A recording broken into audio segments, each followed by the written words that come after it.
Alléluia. Je vais aller à la prédication, on va manquer de temps. Deutéronome 30.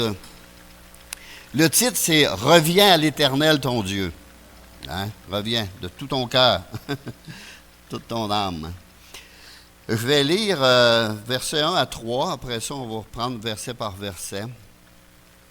Alors, c'est les promesses et aussi les menaces, mais on va aller dans les promesses ce matin. Alors, Deutéronome 30, verset 1er au verset 3. Lorsque toutes ces choses t'arriveront, la bénédiction et la malédiction que je mets devant toi, si tu les prends à cœur au milieu de toutes les nations chez lesquelles l'Éternel, ton Dieu, t'aura chassé, si tu reviens à l'Éternel, ton Dieu, si tu obéis à sa voix de tout son cœur, de tout ton cœur et de toute ton âme, toi et tes enfants, selon tout ce que je te prescris aujourd'hui, alors l'Éternel, ton Dieu, ramènera les captifs, il aura compassion de toi, il te rassemblera encore du milieu de tous les peuples chez lesquels l'Éternel, ton Dieu, t'aura dispersé. Quand il était dispersé, c'est parce qu'il désobéissait. Alors prions, Seigneur, peux-tu bénir ta parole ce matin en nos cœurs, que cette parole puisse nous faire du bien, nous réjouir, Seigneur, et nous montrer, et nous témoigner de ton amour encore envers chacun de nous, Éternel. Ta grâce et ta bonté. Merci, Jésus. Amen. Alors, il y a des promesses de bénédiction pour tous ceux qui se tournent vers l'Éternel. Des précieuses promesses. On connaît l'histoire du fils prodigue dans Luc 15, ça commence au verset 11 et au-delà. Alors, ce fils qui partit pour un pays éloigné tout en se détournant du Père, de Dieu, pour une vie de péché, de débauche et de déception, une vie de misère et de malheur, qu'on peut dire. Abandonner Dieu, c'est abandonner la fontaine de la vie et choisir les citernes crevassées. Qui ne retiennent pas l'eau, qui sont inévitablement décevantes. Il n'y a aucune comparaison entre le vaste océan de la grâce de Dieu et le désert sec que le monde a à offrir. Dans Deutéronome 30, versets 1 à 10, il y a au moins 7 promesses données à ceux qui reviennent à Dieu et obéissent à sa voix. Et cela implique une conversion de l'âme, premièrement, de cœur, une conversion de l'âme, du cœur, et une vie de consécration. Et ça prend cela pour recevoir les promesses de Dieu et de pouvoir en jouir. Amen. Premièrement, ils seront délivrés. Au verset 3, « L'Éternel, ton Dieu, ramènera les captifs. » Les captifs, c'est ceux qui sont prisonniers quelque part, sont captivés par toutes sortes de choses qui les éloignent de Dieu. Alors, ramènera tes captifs. Si Dieu parle de ramener les captifs, c'est parce qu'à un certain moment de leur vie, ils ont abandonné ou quitté Dieu. Et personne ne quitte Dieu sans l'avoir offensé, sans avoir attristé son cœur. Le cœur qui offense Dieu par son abandon œuvre lui-même à sa propre condamnation. Alors, oui, il ramènera les captifs. Le Seigneur brisera les liens qui les retiennent captifs. Dieu leur donnera la repentance pour arriver à la connaissance de la vérité. Parce que sans repentance, il n'y a pas de connaissance de la vérité. Et que revenus à leur bon sens, ils se dégageront des pièges du diable qui s'est emparé d'eux pour les soumettre à sa volonté. Le Seigneur délivre de la puissance des ténèbres tous ceux qui étaient vendus au péché. Mais si Christ, le Fils de Dieu, vous affranchit, dans Jean 8, 36, vous serez réellement libres. Pas juste un peu, complètement libérés. Marcher même dans la victoire. Dans Luc 4, 18, « L'Esprit du Seigneur est sur moi parce qu'il m'a oint. » Dieu a oint Jésus pour proclamer aux captifs la délivrance. On a un Dieu de délivrance. Pourquoi rester dans les chaînes, dans les liens, dans l'esclavage, quand on peut être délivré, libéré de cela et marcher joyeusement? Être heureux pour rendre libres les opprimés. Dans Isaïe 55, verset 6, Isaïe 55, 6, « Cherchez l'Éternel pendant qu'il se trouve, invoquez-le pendant qu'il est prêt, que le méchant abandonne sa voie et l'homme d'iniquité ses pensées, qu'il retourne à l'Éternel qui aura pitié de lui, à notre Dieu qui ne se lasse pas de pardonner. Car mes pensées ne sont pas vos pensées, et vos voix ne sont pas mes voix, dit l'Éternel. » Alors, les pensées et les voix de Dieu ne sont pas celles de l'homme naturel. Mais la pensée et le cœur humain peuvent être renouvelés et transformés si on se tourne vers le Seigneur. Si on le cherche, il faut le chercher des fois. Si vous me cherchez, vous me trouverez. Il va se laisser trouver. Parce qu'on ne pourrait pas trouver Dieu d'aucune façon, nous autres. Là. Mais il se laisse connaître, il se fait connaître, il se laisse trouver. C'est ça qui est beau dans le Seigneur. Notre cœur, c'est l'intelligence, la pensée, notre pensée, les émotions, les sentiments, les désirs, ses valeurs, sa volonté, et ses décisions. L'esprit, c'est le côté spirituel, nos capacités spirituelles et la conscience surtout. La conscience est là, mais il y en a qui ils ont tué cette conscience-là. Hein? Quand on est jeune, il y a la conscience du bien et du mal. Là. Fais pas ci, fais ça. Là, on a un choix. C'est notre cœur qui choisit. Là.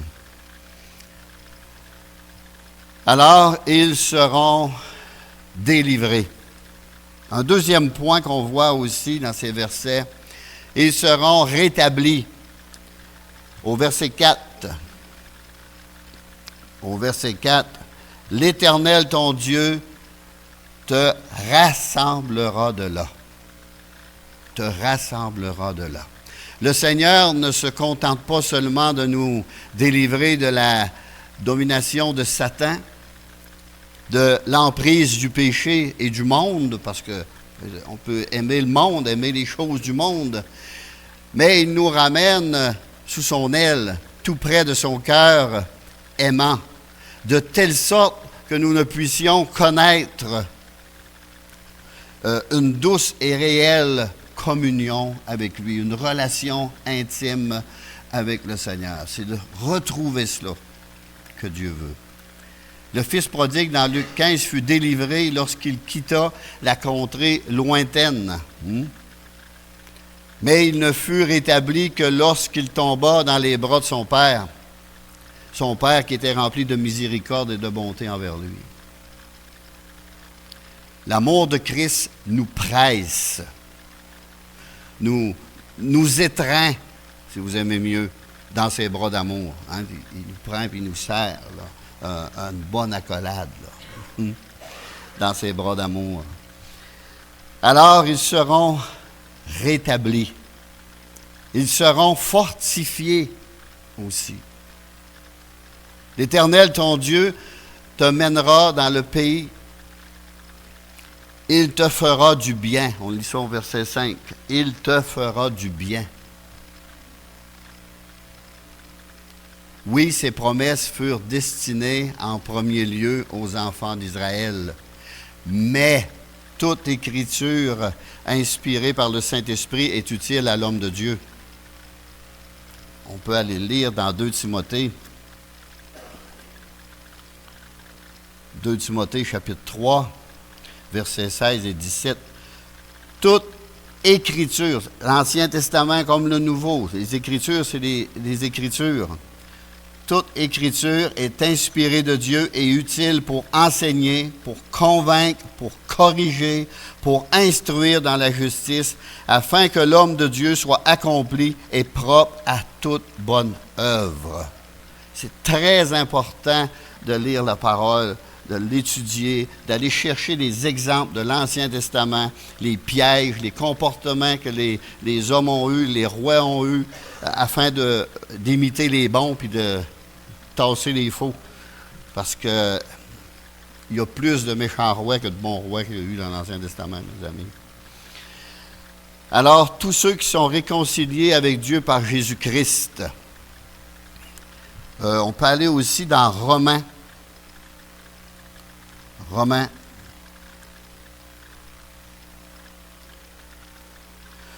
8, verset 14. Car tous ceux qui sont conduits par l'Esprit de Dieu sont fils de Dieu. Et vous n'avez point reçu un esprit de servitude, d'esclavage, mes amis, pour être encore dans la crainte, dans la peur, dans le tremblement, pogné. Mais vous avez reçu un esprit d'adoption par lequel nous crions « Abba Père », nous crions « Père ». Père, on peut le dire, nous. On peut crier à lui. L'Esprit lui-même rend témoignage à notre esprit que nous sommes enfants de Dieu.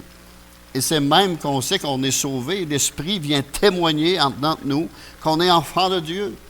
Et lorsque l'Esprit de Dieu vient en nous, on aime Dieu, on aime la parole de Dieu, on aime les choses de Dieu, on aime l'entendre, on aime les chants, on aime tout de Dieu. On est rendu enfants de Dieu. Or, si nous sommes enfants, nous sommes aussi héritiers. Héritiers de Dieu et co-héritiers de Christ. Si toutefois nous souffrons avec lui, afin d'être glorifiés avec lui. J'estime que les souffrances du temps présent ne sauraient être comparées à la gloire à venir qui sera révélée pour nous. Nous, on a ce privilège-là. Un jour, on va être dans la présence de Dieu. On va être avec le Seigneur. Et ça, là, ça emmène une joie et une paix en nous, là. On parle justement de personnes mourantes, hein, ce matin. Si la personne n'a pas cette paix, cette joie, c'est le tourment qui est là. Mais aussitôt que le Seigneur vient, puis heureusement, on a beaucoup de témoignages qu'on a entendus qu'à la dernière minute, il y en a qui ont ouvert leur cœur à Dieu, puis ils ont traversé leur bord. Dans la paix de Dieu, dans la joie de Dieu, avec le Sauveur bien-aimé. Alors l'Esprit nous montre aussi que le Père nous aime, comme ses enfants d'adoption. Et tout autant que son Fils unique. Dans Jean 14, 21, « Celui qui m'aime sera aimé de mon Père. Celui qui aime Jésus sera aimé du Père, de son Père, de Dieu. » Et au verset 23, « Si quelqu'un m'aime, il gardera ma parole, et mon Père l'aimera. Nous viendrons à lui, et nous ferons notre demeure chez lui. » En lui, dans ce que Dieu a créé, l'homme, et non dans une bâtisse. Jean 17, 23. « Moi en eux, et toi en moi, afin qu'ils soient parfaitement un, et que le monde connaisse que tu m'as envoyé, et que tu les as aimés comme tu m'as aimé. » Dieu nous aime. Ce qui est merveilleux. Moi, je n'ai jamais vu le frère, la sœur, quelquefois. Puis on a le même esprit. On a le même esprit. C'est merveilleux, c'est glorieux. On comprend les mêmes choses. On comprend la parole de la même façon. Ah, merci Seigneur. Un jour, je me souviens, il y avait une femme qui était à la maison, puis je témoignais à son mari. Mais elle était là, un ami d'enfance que je l'avais connu. Puis j'étais en train de lui expliquer la nouvelle naissance avec Jean, chapitre 3. Il fallait naître de nouveau, naître d'en haut. Et là, il est tout expliqué. Puis j'ai dit, le vent, c'est comme Jésus compare l'esprit au vent. Regardons dehors, on ne le voit pas, il est invisible, mais les feuilles bougent, tout bouge, on le ressent. On met notre main, on sent le vent. Il en est ainsi de l'esprit. Et là, il y a une émission qui commençait à la télévision. J'ai dit là, si tu veux savoir si je t'ai dit la vérité, il va te redire la même chose. Mais je savais qu'elle allait expliquer le salut. Mais lorsque le prédicateur a commencé, ouvrez votre Bible dans Jean chapitre 3, puis il a commencé avec Nicodème, puis il a expliqué ça de la même façon que je venais de l'expliquer. La fille s'est convertie après. Elle s'est donnée au Seigneur. Ça prenait ça pour ouvrir son cœur, trouver son cœur. Moi, j'en revenais pas moi-même, là. Je savais qu'elle allait, mais il y a tellement de passages qui parlent du salut. C'est rempli dans la Bible, c'est rempli. Mais quand il a dit ouvrez vos Bibles à Jean 3, on s'est regardés, on était tous étonnés, tous les deux. Alors, l'Esprit Saint ou le Saint-Esprit crée en nous l'amour et la confiance par laquelle nous crions Père, Père. Romains 8, 15. Romains 8, 15. Alléluia. Et vous n'avez point reçu un esprit de servitude pour être encore dans la crainte, mais vous avez reçu un esprit d'adoption par lequel nous crions Père. Ah bon, Père, Père. Ah bon veut dire Père. Dans Luc 15, verset 20, comme il était encore loin, son père le vit et fut ému de compassion. Il courut se jeter à son cou et l'embrassa. Et l'embrassa, mes amis. Ils seront fortifiés, dit la parole de Dieu. Imaginez quel accueil. Quel accueil. Et le Seigneur, c'est le même qui veut nous accueillir. Il y en a peut-être qui sont loin de Dieu. C'est rare qu'on prêche un message puis que tout le monde ne retire rien de cela. Là. Il y en a qui vivent loin de Dieu. On ne sait pas, on ne connaît pas vos vies. Mais ça nous explique de se rapprocher de Dieu. De se rapprocher de Dieu. Comme le fils prodigue a fait. Un cœur repentant. Et son père là, s'est jeté à son cou et l'a embrassé. Il est revenu dans la maison du Père. Un autre point, ils seront purifiés. L'Éternel Dieu, au verset 6, l'Éternel ton Dieu circoncira ton cœur. Un cœur circoncis est un cœur purifié, sanctifié. La circoncision, c'est celle du cœur selon l'Esprit. Romains 2, 29. C'est l'œuvre de la grâce de Dieu dans le cœur afin que les croyants participent à la nature divine. On participe à la nature divine, la nature de Dieu, par l'Esprit de Dieu, en devenant enfant de Dieu. Qu'est-ce qu'on a à perdre? On a essayé toutes sortes de choses dans ce monde-là. Il n'y a rien qui a réussi. Il n'y a rien qui nous a satisfait. On ne pouvait pas se tourner vers Dieu. Ça fait longtemps que Dieu a les bras tendus vers nous. Pas pour rien que Jésus a été crucifié et bras ouverts. Là. Toute l'humanité. Hein? Venez à moi. Venez à moi. On connaît le signe. Hein? Quand quelqu'un fait ça, ça veut dire je t'accueille. Là. La circoncision du cœur est un acte spirituel par lequel Christ ôte notre vieille nature non régénérée et rebelle contre Dieu et nous communique la vie spirituelle. Sans ça, on n'a pas la vie spirituelle. Il nous manque quelque chose. Ça prend cette vie spirituelle. Et quelle joie par après. quelle joie, quel bonheur par après. Le cœur de pierre doit être ôté pour faire place au cœur de chair, qui sera sensible à la parole de Dieu, sensible à l'adoration de Dieu, à la direction du Saint-Esprit. On va aller lire dans Ézéchiel 36.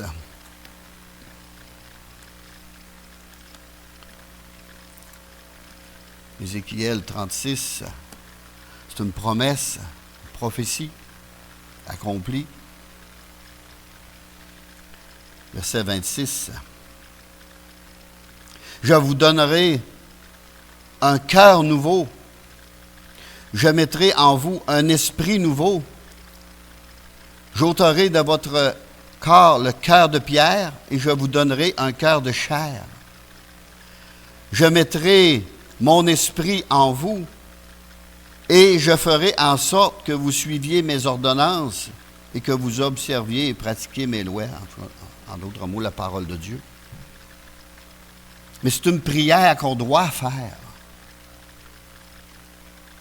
Donne-moi un cœur nouveau, Seigneur. Mets en moi un esprit nouveau.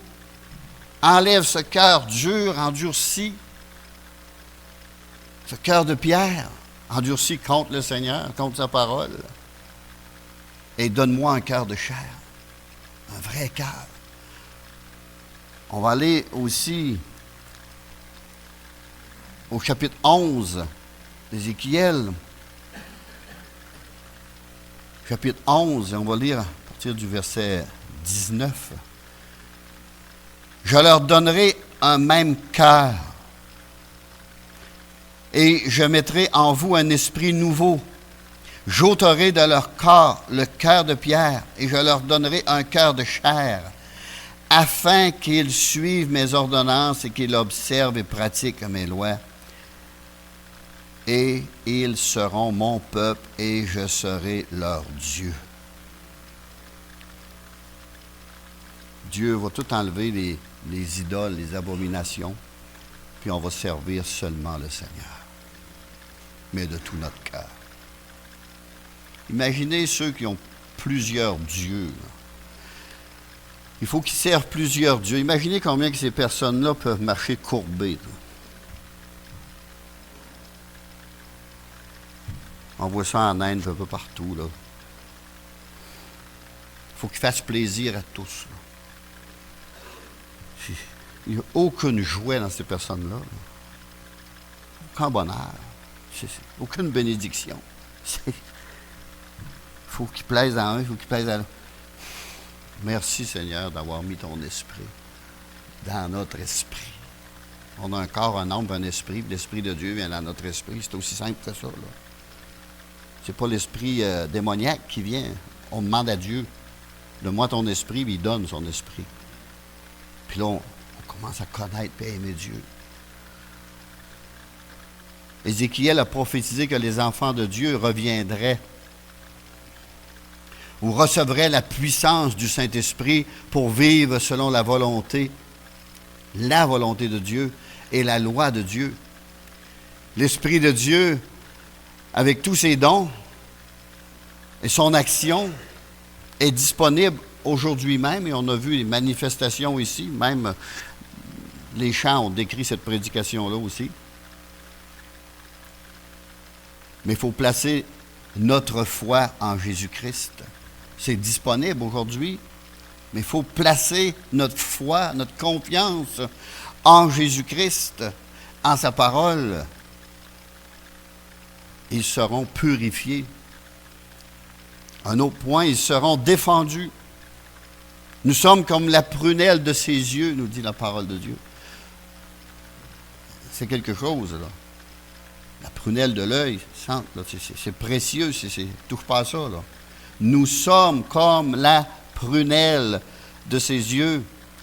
L'Éternel, ton Dieu, fera tomber, au verset 7, toutes ces malédictions sur tes ennemis, sur ceux qui t'auront haï et persécuté, en plus.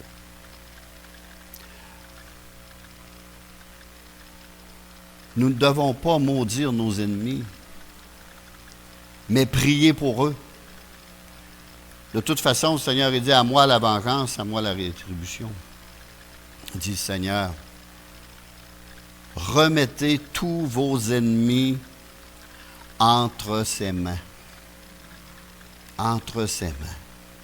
Remettez tout entre les mains du Seigneur. Ne vous souciez pas ou inquiétez pas de votre propre vie. C'est ainsi qu'agissaient les premiers apôtres, mes amis. Et maintenant, Seigneur, vois leurs menaces et donne à tes serviteurs d'annoncer ta parole avec une pleine assurance. Acte 4, 29, 30. En étendant ta main pour qu'il se fasse des guérisons, des miracles, des prodiges par le nom de ton saint serviteur Jésus-Christ. Et c'est une prière que nous devons faire encore.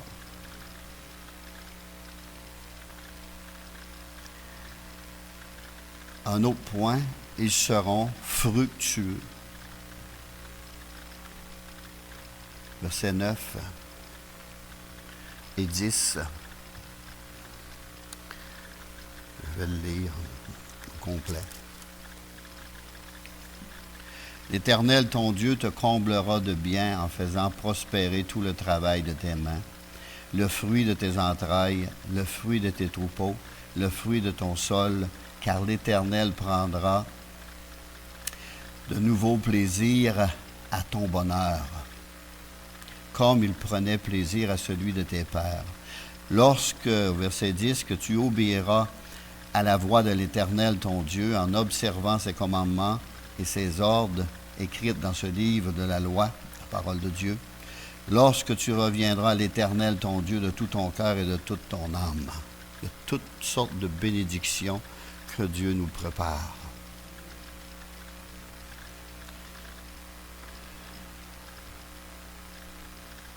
L'Éternel Dieu te comblera de bien en faisant prospérer tout le travail de tes mains. Moi, depuis que j'ai donné ma vie à Dieu, j'ai prospéré dans ma vie.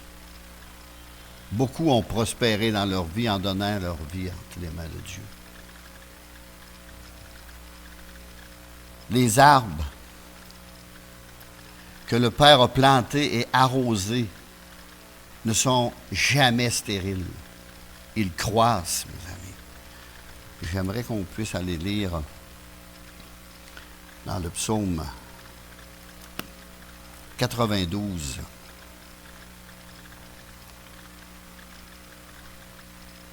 Verset 13. Les justes croissent comme le palmier. Ils s'élèvent comme le cèdre du Liban.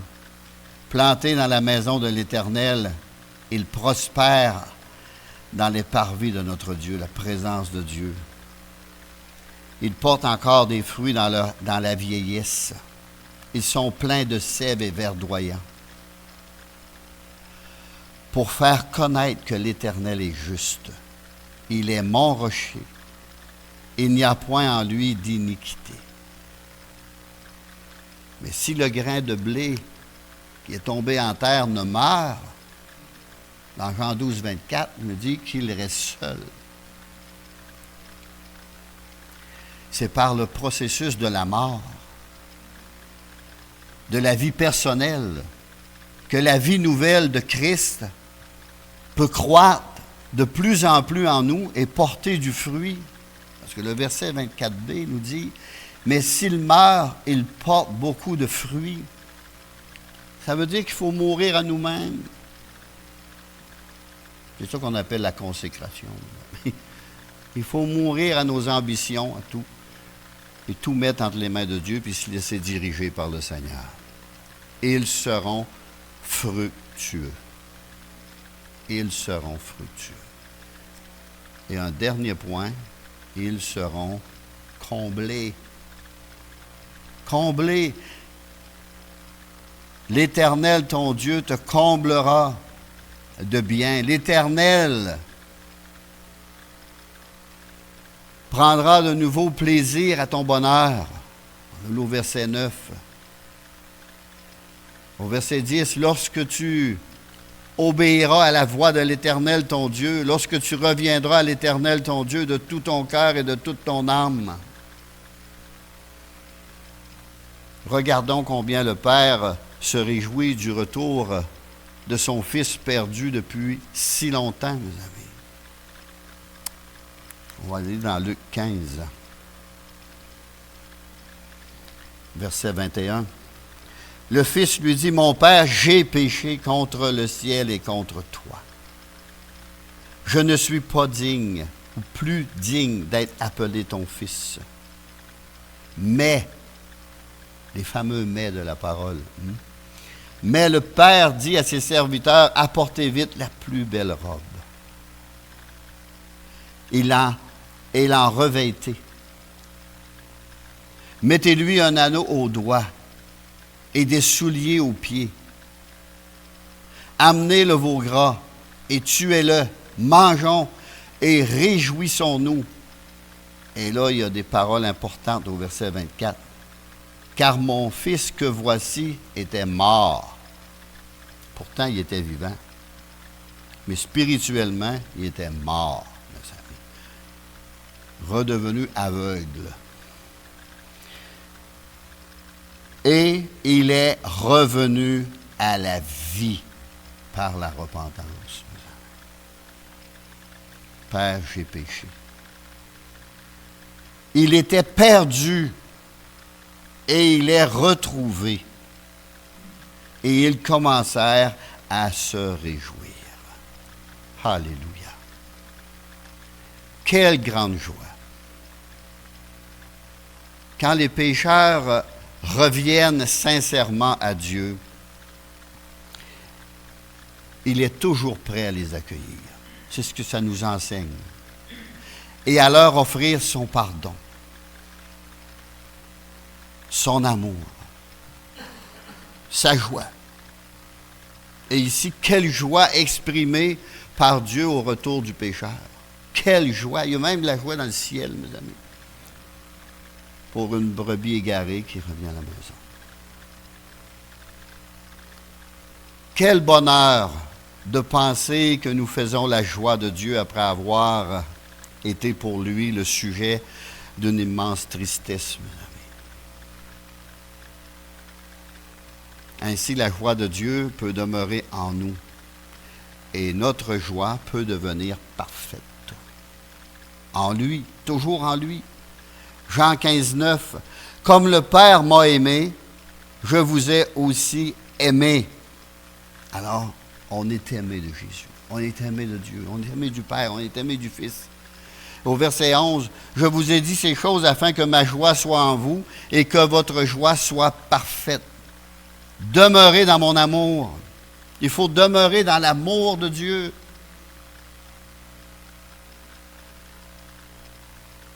Si on garde sa parole, on demeure dans son amour, mes amis. Mais il faut garder sa parole. Il faut vivre cette parole. Alors, on a vu être délivré,